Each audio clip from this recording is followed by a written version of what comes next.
नमस्कार। मैं डॉक्टर कुमार कार्तिकेय, सह आचार्य भूगोल, माणिक्यलाल वर्मा राजकीय महाविद्यालय भीलवाड़ा। आज के हमारे व्याख्यान का विषय है एशिया का जलवायु। यह व्याख्यान बीए पार्ट 3 प्रादेशिक भूगोल से संबंधित है। एशिया का जलवायु। जलवायु एक प्रमुख भौगोलिक तत्व है जिसका प्रभाव मानवीय क्रियाओं पर सर्वाधिक होता है। यह कहना अतिशयोक्ति नहीं होगा कि अनुकूल जलवायु संपूर्ण आर्थिक विकास तथा सांस्कृतिक विकास का आधार है। जलवायु की प्रतिकूलता विकास को अवरुद्ध कर देती है। यही कारण है कि वर्तमान वैज्ञानिक एवं तकनीकी विकास के युग में भी शीत प्रदेश, भूमध्य रेखीय प्रदेश, अत्यधिक शुष्क मरुस्थलीय प्रदेश विकसित नहीं हो पाए हैं। जलवायु मनुष्य के आवास, भोजन, वस्त्र को प्रभावित करती है। कृषि विकास हो या अन्य आर्थिक क्रियाएं सभी जलवायु पर निर्भर करते हैं। यही नहीं, अपितु किसी भी क्षेत्र के सांस्कृतिक विकास में भी जलवायु का प्रभाव होता है। अनेक प्राचीन सभ्यताएं मात्र जलवायु परिवर्तन के कारण समाप्त हो गई। जलवायु एक ऐसा भौगोलिक तत्व है जो अन्य प्राकृतिक तत्वों से प्रभावित होता है, साथ ही उन्हें भी प्रभावित करता है। जलवायु स्थिति उच्चावच, प्राकृतिक वनस्पति, मृदा, जल राशियों द्वारा प्रभावित होती है। यह तथ्य एशिया महाद्वीप की जलवायु के अध्ययन से स्पष्ट होता है। एशिया महाद्वीप की जलवायु पूर्णतया मानसून द्वारा नियंत्रित होती है। अतः यहाँ की जलवायु दशाओं के अध्ययन से पूर्व मानसून के उद्भव की प्रक्रिया को समझना आवश्यक है। मानसून का उद्भव, ओरिजिन ऑफ मानसून। मानसूनी हवाओं के उद्भव, विकास एवं विस्तार के संबंध में समय समय पर विभिन्न परिकल्पनाओं का प्रतिपादन जलवायु विज्ञानवेत्ताओं द्वारा किया जाता रहा है। इस संबंध में हेले के विचार सर्वप्रथम एशियाई मानसून के संबंध में प्रकाशित किए गए। मानसून शब्द की उत्पत्ति अरबी के मौसिम शब्द से हुई है, जिसका शाब्दिक अर्थ मौसम है। यह उस वायु प्रणाली का द्योतक है जिसमें ऋतु प्रकारांतर से प्रतिवर्ष विपरीत दिशाओं में हवाओं का प्रवाह होता है। संक्षेप में मानसूनी हवाओं की उत्पत्ति संबंधित प्रमुख संकल्पनाएं निम्नांकित हैं। पहली, मानसून के संबंध में प्राचीन संकल्पना के अनुसार ये वृहत पैमाने पर व्याप्त जलीय एवं स्थलीय हवाएं हैं जो वार्षिक क्रम में परिचालित होती हैं। इनका जन्म उष्ण तथा उपोष्णीय प्रदेशों में महाद्वीप और महासागरों के विषम ताप को ग्रहण करने की शक्ति के कारण होता है। तापजन्य मानसूनी हवाएं वास्तव में संवहनिक क्रम का ही विशद स्वरूप है। ग्रीष्मकाल में इनका प्रवाह महासागर से महाद्वीप की ओर होता है, जबकि शीतकाल में यह क्रम विपरीत हो जाता है। मानसून की उत्पत्ति में ऊपरयुक्त संकल्पना वर्तमान काल में अस्वीकार की जाने लगी है, क्योंकि मानसून क्रम इतना सरल नहीं है जितना कि व्यक्त किया गया है। वर्तमान में यह माना जाता है कि मानसून को नियंत्रित करने वाला निम्न दाब का क्रम निरंतर अपना स्थान परिवर्तित करता रहता है। अनेक मानसूनी चक्रवात सागरों में ही पूर्ण विकसित होते हैं, जिनका संबंध ताप विषमता से नगण्य होता है। इस प्रकार के चक्रवात भारत, चीन, हिंद चीन के मानसूनी क्रम को प्रभावित करते हैं। यद्यपि ग्रीष्मकालीन मानसून सागरीय जलवाष्प को स्थलखंड तक लाता है, तथापि वास्तविक वर्षा की मात्रा न्यून दाब गर्त के कारण ही होती है। आधुनिक जलवायुविद मानसूनी वर्षा का कारण चक्रवात प्रभाव, लहर प्रभाव, संवहनिक प्रभाव तथा धरातलीय प्रभाव को स्वीकार करते हैं।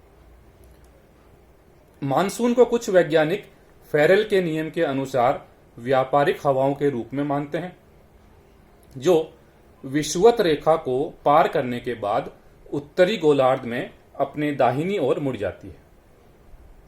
उत्तरी गोलार्ध की ग्रीष्म ऋतु में विषुवत रेखीय निम्न भार उत्तर की ओर खिसक जाता है तथा उपोष्णीय प्रतिचक्रवात केंद्र की ओर उत्तर में पहुंच जाते हैं। दक्षिणी एशिया में यह वायुभार पेटी स्थानांतरण जल एवं स्थल की विषम ताप ग्रहण करने की शक्ति के कारण और भी अधिक सक्रिय हो जाती है। फलस्वरूप व्यापारिक हवाएं विषुवत रेखा में समाप्त न होकर महाद्वीपों में ग्रीष्मकालीन निम्न भार केंद्रों के समीप पहुंच जाती हैं। यही हवाएं मानसूनी हवाएं कहलाती हैं। वास्तव में मानसूनी हवाएं स्वतंत्र न होकर वायुमंडलीय जटिल क्रम का एक अभिन्न अंग हैं। उपर्युक्त वर्णित कारणों एवं तत्वों के अतिरिक्त इनके उद्भव में जेट स्ट्रीम की भूमिका भी महत्वपूर्ण मानी जाती है। एशियाई मानसून। एशिया महाद्वीप का विस्तृत क्षेत्र मानसूनी पवनों से प्रभावित होता है। इन्हीं पवनों के कारण एशिया के दक्षिणी, दक्षिणी पूर्वी एवं पूर्वी भाग को सामूहिक रूप से मानसून एशिया के रूप में संबोधित किया जाता है। इस प्रदेश में मौसमी वायु उत्क्रमण अपने आदर्श रूप में पाया जाता है। इस प्रदेश में शीत ऋतु में ध्रुवीय, महाद्वीपीय तथा ग्रीष्म काल में उष्णकटिबंधीय सागरीय वायु राशियों का सम्मिलन मानसूनी हवाओं के द्वारा होता है। एशिया की शीत एवं ग्रीष्म ऋतु की मानसूनी प्रक्रिया को हम समझ सकते हैं। शीत ऋतु में महाद्वीप का आंतरिक भाग अत्यधिक ठंडा हो जाता है। शीत ऋतु में संपूर्ण उत्तरी एशिया में तापमान 0 डिग्री सेंटीग्रेड से भी कम हो जाता है तथा साइबेरिया में तो यह -50 डिग्री सेंटीग्रेड भी चला जाता है। दक्षिण की ओर इसमें अधिक वृद्धि होती है और यह 10 डिग्री से 20 डिग्री सेंटीग्रेड तक पहुंच जाता है। इस समय मध्य एशिया के क्षेत्र में उच्च भार का केंद्र बन जाता है, जहां सर्वाधिक उच्च दाब 1036 मिलीबार तक पाया जाता है। इसके कारण यहां प्रतिचक्रवातीय दशाओं का उदय होता है। इस समय हिंद महासागर में निम्न भार होता है। इसी क्षेत्र में अंतर उष्ण कटिबंधीय अभिसरण भी स्थित होता है, जिसे इंटरट्रॉपिकल कन्वर्जन जोन कहा जाता है। अतः इस काल में स्थल से जल की ओर हवाओं का प्रवाह होता है। क्योंकि ये हवाएं स्थल से चलती हैं, अतः ये ठंडी एवं शुष्क होती हैं। किंतु जैसे ही ये सागर अथवा महासागर के ऊपर प्रवाहित होने के पश्चात स्थलीय क्षेत्रों में पहुंचती हैं तो वर्षा करती हैं। जैसा कि इसके फलस्वरूप दक्षिणी चीन तट, जापान तट, हिंद चीन तट, फिलीपींस द्वीप समूह, श्रीलंका एवं भारत के तमिलनाडु तट पर शीतकालीन वर्षा हो जाती है। ग्रीष्म ऋतु में वायु का प्रवाह शीत ऋतु से विपरीत होता है। इस समय एशिया के स्थल खंड पर तापमान में अत्यधिक वृद्धि हो जाती है। मध्य एशिया के अतिरिक्त पाकिस्तान एवं भारत के क्षेत्र में भी तापमान 40 डिग्री सेंटीग्रेड से अधिक हो जाता है। इसके कारण यह क्षेत्र निम्न दाब के क्षेत्रों के रूप में परिवर्तित हो जाता है। दूसरी ओर हिंद महासागर के क्षेत्र में उच्च दाब का क्षेत्र केंद्रित होता है। फलस्वरूप हवाओं का प्रवाह जल से स्थल की ओर प्रारंभ हो जाता है। ये जलीय हवाएं मानसून एशिया की वर्षा का प्रमुख स्रोत हैं तथा इन्हीं से इस प्रदेश में 85% से ज्यादा वर्षा होती है। इस वर्षा का विस्तार दक्षिणी, दक्षिणी पूर्वी एवं पूर्वी एशिया में होता है। एशिया के मानसून की प्रकृति को विस्तार से समझने के लिए इसे दो भागों में विभक्त किया जाता है। पहला है पूर्वी एशियाई मानसून, दूसरा दक्षिणी एशियाई मानसून। पूर्वी एशियाई मानसून। पूर्वी एशिया में ग्रीष्म काल में दक्षिण पूर्वी मानसूनी हवाएं दक्षिणी चीन सागर से चीन और जापान की ओर चलती हैं। इसके विपरीत शीतकाल में ये हवाएं चीन से चीन सागर की ओर चलती हैं।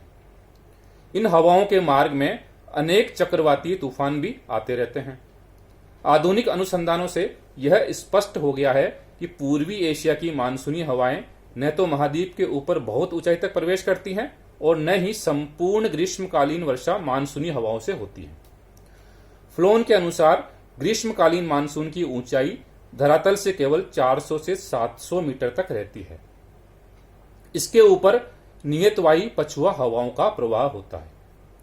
इसी प्रकार वर्षा के संबंध में फ्लोन का विचार है कि यह पूर्ण रूप से मानसूनी हवाओं से न होकर पछुआ हवाओं के अभिसरण से होती है, जो लगभग 700 मीटर की ऊंचाई पर होता है। यद्यपि इन विचारों में संशोधन प्रस्तुत किया गया है, जिसके अनुसार मानसूनी हवाओं की ऊंचाई सर्वत्र कम न होकर कई स्थानों पर अधिक होना वर्णित किया गया है। दूसरा इसका हमारा भाग है दक्षिणी एशियाई मानसून। दक्षिणी एशिया में मानसून चक्र पूर्वी एशिया की तुलना में कुछ भिन्नता रखता है। इससे प्रभावित क्षेत्र भारत, पाकिस्तान, श्रीलंका, बांग्लादेश, नेपाल एवं दक्षिणी पूर्वी एशिया के देश हैं। इस क्षेत्र का मानसून स्थिति एवं धरातलीय स्वरूप द्वारा नियंत्रित होता है। इसमें हिमालय की उच्च पर्वतमाला एवं तिब्बत के पठार की विशिष्ट भूमिका है। ग्रीष्म काल में अत्यधिक ताप के कारण मध्य एशिया में मुख्य तथा भारत के पंजाब में गौण निम्न दाब का केंद्र अवस्थित होता है। इसकी ओर हिंद महासागरीय उच्च दाब से आर्द्र हवाओं का प्रवाह होता है, क्योंकि यह वायु प्रवाह अत्यधिक तीव्र होता है। इसलिए भारत में यकायक मानसूनी वर्षा प्रारंभ हो जाती है, जिसको मानसून का फटना, बर्स्ट ऑफ मानसून कहते हैं। इसी के साथ वर्षा का प्रारंभ हो जाता है।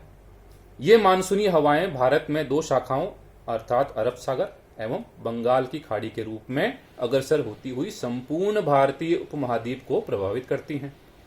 शीत ऋतु में मानसून उत्तर पूर्व से दक्षिण पश्चिम की ओर चलता है, जबकि वायुमंडल के ऊपर स्तरों में पश्चिमी वायु प्रवाह सक्रिय रहता है। इस काल में हवाएं मध्य एशिया एवं उत्तर पश्चिमी भारत के उच्च भार के केंद्र से सागर उन्मुखी होती हैं। भारतीय मानसून में जेट स्ट्रीम की विशेष भूमिका होती है। ग्रीष्म ऋतु में इसकी स्थिति हिमालय से उत्तर में होने के कारण ध्रुवीय चक्रवात भारत में नहीं आ पाता। मानसूनी वर्षा का वितरण। एशिया में मानसून एशिया को एक ऐसा प्रदेश माना जाता है जहां सर्वत्र पर्याप्त वर्षा होती है, किंतु यह तथ्य आंशिक सत्यता रखता है, क्योंकि यहीं पर अनेक ऐसे प्रदेश भी हैं जहां वर्षा की मात्रा 25 सेंटीमीटर से कम है। मानसून एशिया में वर्षा के वितरण की असमानता स्पष्ट होती है। मानसून एशिया में सर्वाधिक वर्षा वाले क्षेत्र 100 सेंटीमीटर से अधिक का विस्तार सीमित है। इस प्रकार के क्षेत्र भारत का पश्चिमी घाट, बंगाल, असम एवं अन्य पर्वतीय राज्य, संपूर्ण बांग्लादेश, श्रीलंका का पश्चिमी तट, म्यांमार, थाईलैंड, मलाया के पूर्वी तटीय भाग, इंडोनेशिया, फिलीपींस, दक्षिणी चीन एवं दक्षिणी जापान है। इन क्षेत्रों में इंडोनेशिया एवं मलाया के दक्षिणी भाग में विषुवत रेखीय संवहनिक वर्षा होती है। शेष सभी भागों में मानसूनी हवाओं से वर्षा होती है। बड़े पैमाने पर मध्यम वर्षा के क्षेत्र 50 से 100 सेंटीमीटर अधिक वर्षा के क्षेत्रों को भी आवृत करते हैं।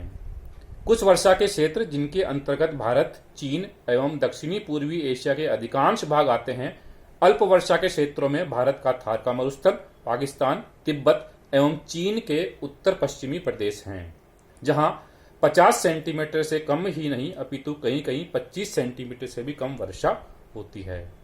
संपूर्ण पश्चिमी एशिया मानसून हवाओं से लाभान्वित नहीं होता है, अतः यहां 25 सेंटीमीटर से कम वर्षा होती है। यह क्षेत्र शुष्क मरुस्थल है। इसी प्रकार मध्य एशिया में वर्षा न्यूनाधिक है। धन्यवाद।